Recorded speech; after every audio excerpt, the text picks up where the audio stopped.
मेरा नाम है श्री दिगंबर पूर्णम गिरी। जब मैंने शास्त्र पढ़ा और उसमें यह आया कि जब महाप्रलय होगी तो 12 सूर्यों का ताप इस पृथ्वी पे गिरेगा जी। और मैंने आंख खोल कर देखा तो एक ही सूर्य दिख रहा है, 11 और नहीं दिख रहे। मैंने उनसे तर्क किया कि 12 ही लिखा है, गलत लिखा है कि 12 सूर्यों का ताप पड़ेगा, एक ही सूर्य 12 कहाँ है? तो उन्होंने कहा बेटा ये सत्य लिखा है, जो वर्तमान में हमारा सूर्य का प्रकाश आ रहा है ये केवल 8% आ रहा है। 92% ओजोन पृथ्वी पर रुक जा रहा है, जो अल्ट्रावायलेट किरणें जिसको कहते हैं। ओके। यहाँ केवल 8 आ रहा है विटामिन डी को लेकर, रेडियम से युक्त होकर। जब ओजोन परत फट जाएगा, टूट जाएगा, तो 12 8 96 डिग्री जब तापमान आएगा तो 12 सूर्यों का ताप पड़ेगा, ये पूरी पृथ्वी आग का गोला बन जाएगी। नागा का स्वरूप है जी, ये महादेव का स्वरूप है जी, एक बालक का स्वरूप है जी। बालक में क्या चीज नहीं होती है? निर्मल मन जन सो मोई पावा, मोई छल छिद्र कपट नहीं सुहावा। तो बच्चे के दिल के अंदर न काम है, न क्रोध है, न लोभ है, न मोह है, न मद है। और नंगा किस तेरी गोद में बैठ जाए, नंगा उसकी गोद में बैठ जाए। तो नागा का रूप एक बालक का स्वरूप होता है जिसके अंदर से विकार रहित हो जाए, उसका नाम नागा है, सन्यासी है, संन्यासमया, तीनों गुणों से रहित हो जाना। ये जो गांजा भांग है ये क्या करता है? तुम्हारी मनोशक्ति को जो है बुरे कामों से डरा देता है, या तो कोई यूज करके देखे। दारू जो है वो तुम्हारी मनोशक्ति को उत्तेजित करता है, पिछली बातों को याद दिलाता है। दूसरा तुम्हारी जो है भांग गांजा तुम्हारी काम वासनाओं को जो है दबा देता है। तो नारी के नंगे स्वरूप को 5 व्यक्ति देख सकते हैं। मेरे पास एक डिश है और जो चुटिया होती है एंटीना है, जो तुम्हारे जो यहाँ से कुछ तरंगे बाहर को जाती हैं, कुछ अंदर को आती है। 5 कर्मेंद्री, 5 ज्ञानेंद्री, 10 उस रथ के घोड़े हैं, और बुद्धि रूपी उसमें लगाम है, और ज्ञान रूपी चाबुकर बोलने वाला इसमें स्वयं सारथी कृष्ण है। तो आज हमारी संस्कृति बदली गई। ये आज हमारे लड़के लोग खड़े होकर पेशाब कर रहे हैं, ये हमारी संस्कृति नहीं है। न मुसलमानों की संस्कृति है, न हिंदू की खड़े होकर पेशाब करना। जैसे अगस्त मुनि ने 3 चलू में समुद्र पी दिया। मैंने पूछा महाराज वो मामा जी का कितना बड़ा पेट था? वो पृथ्वी पर रहता था, क्या पृथ्वी से बड़ा था उसका पेट जो सारे समुद्र पी गया? मैंने कहा नहीं बेटा, वो एक साइंस थी, उस काल की वैज्ञानिक थे। उन्होंने ऐसा केमिकल डाल दिया कि पानी के 2 भागों में बढ़ गया, H2O हो गया और वो आकाश में उड़ गया। आज का जो नौजवान है ये साइंसवादी है, ये हमारी भौतिकवादी और जो हमारी धार्मिक आध्यात्मिकवाद को नहीं मानेगा। इसको तुम साइंस के द्वारा अध्यात्मवाद को मनवाएगा तो मानेगा। जैसे मैं सूर्य को जल देख करके मैं हर बीमारी का इलाज कर देता हूँ। बताओ कैसे? कैसे बाबा? सूर्य उदय हो रहा है, ये जैसे सूर्य मान लो इसको जी, और मैं यहाँ खड़ा हूँ, तो हम दोनों एक ही डिग्री पर हैं जी। सीधा इसकी जो किरण आ रही है वो सीधी आएगी जी। मैंने स्नान किया जी, मेरा बदन गीला है जी, और मैंने तांबे के लोटे में जल भरा, तो तांबा कॉपर है, कोपर में जब जल भर दिया तो कॉपर वाटर हो गया राइट। और मैं अपने सिर के ऊपर से गिराया जी, और सूर्य का प्रकाश उसमें विटामिन डी रेडियम को लेकर टकराया जी। तो क्या बनेगा? रेनबो बनेगा, इंद्रधनुष बनेगा, 7 कलर बनेंगे। जो हमारे 7 कहते सूर्य के 7 घोड़े हैं। अब उसमें जो हरा रंग है क्लोरोफिल का है, जो पत्तियों में पाई जाती है, विटामिन डी और रेडियम से लैस है। वो मेरे मस्तक पे, मेरी आंख पे, मेरे कंठ पे, मेरे हृदय पे, मेरे फेफड़े पे, मेरे लीवर पे, मेरे पित्त पे, मेरे आमाशय पे, मेरे गुर्दों पे जब वो गिरेगा क्या करेगा? ऐसे 6 रंग कलर और बचे हैं, बैंगनी है, ऑरेंज है, नीला है। तो ये क्या करेंगे? किस चीज के प्रतीक है? जब हरा रंग क्लोरोफिल का है और डॉक्टर कहता है हरी पत्तियां खाओ, सब्जियां खाओ, तो आपको आयरन मिलेगा। तो अब वो जो विटामिन डी से जो हरा रंग पैदा हुआ है सूर्य की किरण से कॉपर वाटर में, वो क्या करेगा? कोई वैज्ञानिक बताए तो सही मुझे।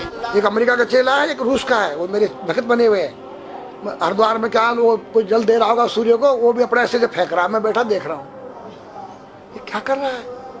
मैंने उसको बुलाया, तो मैंने यही फार्मूला उसको समझाया। वो मेरा शिष्य बन गया, बोला ओ ये तो साइंस। मस्तिष्क पर तिलक क्यों लगाते हो इस जगह पर? पहले लगता है पीला, फिर लगता है लाल, फिर लगता है सफेद। 3 कलर क्यों लगते हैं? काला क्यों नहीं लगता? चौराहे पे 3 बत्तियां हैं जी, देखा होगा जी। लाल क्यों है? फॉर डेंजर, स्टॉप, खतरा है, या डेंजर, खड़े हो जाओ, खतरा है जी। पीला देखो चलना नहीं है, हाँ, देखो रेडी रहो, देखो। और सफेद चल सफेद सफेद तो यहाँ है उसमें ना, हाँ चावल लगा रखे हैं ना मैंने हाँ सफेद, हाँ वहाँ हरा है। वहाँ हरा है, ready to go. Go Yeah. हरा गो है। जी। नहीं सफेद, अगर युद्ध हो रहा है, गोलियां चल रही है, सफेद झंडा लहरा दिया जाए। पीस, शांति का प्रतीक है। चावल ठंडा होता है और हमारी यहाँ पर सुषुम्ना नाम की नाड़ी है, जी। लाल कलर है कि तुम इस योग सहयोग में आके तुम बैठ सकते हो कि नहीं, ये माहौल तुम्हारे योग्य है या नहीं, या जुआ चल रहा है, या शराब पी जा रही है, क्या तुम बैठ सकती हो? देखो पीला कलर है, देखो, आना नहीं जाना नहीं, देखो, ओ खतरा है या ठीक नहीं है, चलो। और सफेद शांति, जी। क्या यहाँ शांति है, बैठ सकते हैं। तो ये हमारी जो है संस्कृति में एक वैज्ञानिक है, जब हम खाते हैं गैस बनती है, तो बिल्कुल। चावल जब पानी में भीगे बाद ठंडा हो जाता है और हमारी सुषुम्ना नाड़ी पर जब लग गया है तो उस नाड़ी को ठंडा करने लग गया है। उस नाड़ी से कोई गर्म गैस को ऊपर चढ़ने नहीं देगा और हमारे सिर ब्रह्मांड में, हमारे सिर के अंदर कोई ऐसी वायु गैस जाकर तुम्हारी सिर को परेशान नहीं कर सकता है। तो मेरे पास जितने हमारे शास्त्र पुराण ग्रंथ हैं, ये साइंस है। मैं साइंस के द्वारा इन वैज्ञानिकों को समझा सकता हूँ और रगड़ा सकता हूँ। कहा जाता है कि नागा बाबा जो हैं वो कुंभ मेले के बाद विलुप्त हो जाते हैं, नहीं। ऐसा कुछ है क्या? ऐसा नहीं है। जैसे हम गंगोत्री धाम हिमालय में रहते हैं, जी वहाँ मुझे हिमालय पसंद आया। जी क्यों? कि तुम गर्मी से बचने के लिए तुम्हारे रूम में एसी लगी है, जी ठंडा पानी पीने के लिए तुम्हारे पास कृत्रिम जो है फ्रिज लगा है, जी। हवा लेने के लिए तुम्हारे को पंखे या कूलर जो है कृत्रिम लगे हैं, लेकिन भोलेनाथ बाबा ने मेरे लिए नेचुरल एसी लगा रखी है और नेचुरल फ्रिज लगाया है, नेचुरल पंखे लगे हैं।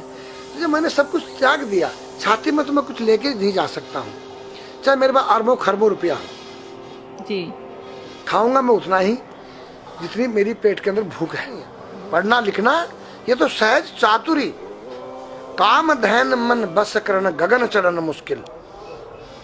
काम धैन मतलब अपने वीर्य को कंट्रोल करना, अपने मन को कंट्रोल करना और अपने प्राण को ब्रह्मांड में यहाँ ले जाना। ये खोपड़ी क्या है? ब्रह्मांड है, उसको कहते हैं समाधि।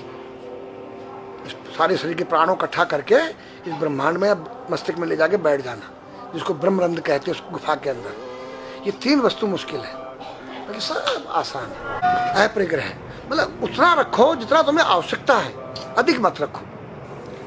अब तुम अष्टांग योग जो है पतंजलि लगा रहे हो और व्यापार बिजनेस चालू है, मेरी दूध को ले लो, टूथपेस्ट ले लो। अब मेरा आयुर्वेदिक अंडरवियर आ गया है। मैंने बोला वो कैसा है कि मैंने गंगा जल में जड़ी बूटे के रस में धागे भिगोए थे तब बनाया था।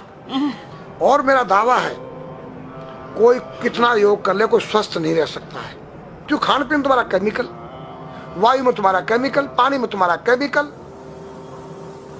अब जो तुम आरओ का पानी नहीं पी रहे हो, उसके पानी के गुण ही नष्ट हो गए सब।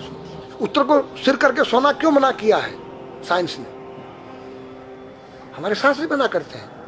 हम उत्तर को सिर करके सोएंगे, दक्षिण को पैर करके। हम जब उठेंगे तो हमारी दृष्टि कहाँ? दक्षिण की तरफ जाती है। दक्षिण में यम का वास होता है। और जब दक्षिण को सिर करके सोएंगे तो हमारा मुंह उत्तर को जाएगा। उत्तर हिमालय है, भगवान शिव का कैलाश है। साइंस कहता है कि पृथ्वी के उत्तर ध्रुव दक्षिण ध्रुव है। पृथ्वी कैसी है पता है?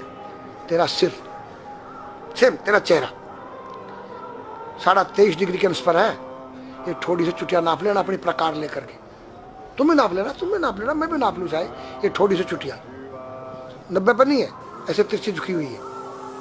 ये चुटिया ये थोड़ी है, 66.5 डिग्री कोण बनाती है। तो ये जो चुंबकीय मैग्नेट पावर है उत्तर से नॉर्थ से साउथ तक, हम जब सिर उत्तर की तरफ करेंगे तो ये नॉर्थ है, वो नॉर्थ है, नॉर्थ को नॉर्थ धक्का मारेगा तो तुम्हारे दिमाग में और तुम्हारे हार्ट में डिस्प्रोजन होगा और बैलेंस बिगाड़ेगा। इसलिए साइंस में कहता है कि उत्तर की ओर सिर मत करो, और हमारे शास्त्र भी कहते हैं कि उधर मत करो, नहीं उधर दक्षिण की तरफ यम का वास है, उनकी तरफ दृष्टि पड़ती उठते ही। मतलब एक कहने का फर्क है, एक चीज एक ही है। आज हमारे पास योग की विद्या थी, वो गायब हो चुकी है। अब तो जो थोड़ा सा कोई एक चूहा था, वो दुकान में गया, उसको एक हल्दी कंकर मिल गया, बोला हम पंसारी हो गया है। हल्दी मिल जाने से पंसारी बन गया। जो पीटी स्कूल में कभी किया होगा आप लोगों ने, पढ़ा होगा स्कूल हाँ में, जी। उसी को योग कह रहे हैं। योग क्या है? भगवान कृष्ण के पास था, उज्जैन गए थे संदीपनी ऋषि के पास सीखने के लिए। एक ही समय में 16,808 रावणों के साथ बात कर रहे हैं, अलग अलग रूप में। योग से अनेक रूप बन सकते हैं। योग हनुमान जी के पास था।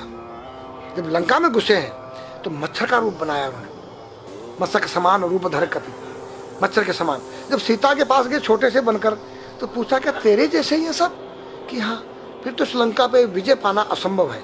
तो हनुमान ने पहाड़ का जैसा रूप दिखाया, हिमालय जैसा। सर्जविन करना, अपने प्राण को निकाल के मुर्दे में डाल देना, उसको प्रकाया प्रवेश कहते हैं, जो आज है ही नहीं, लुप्त हो गई।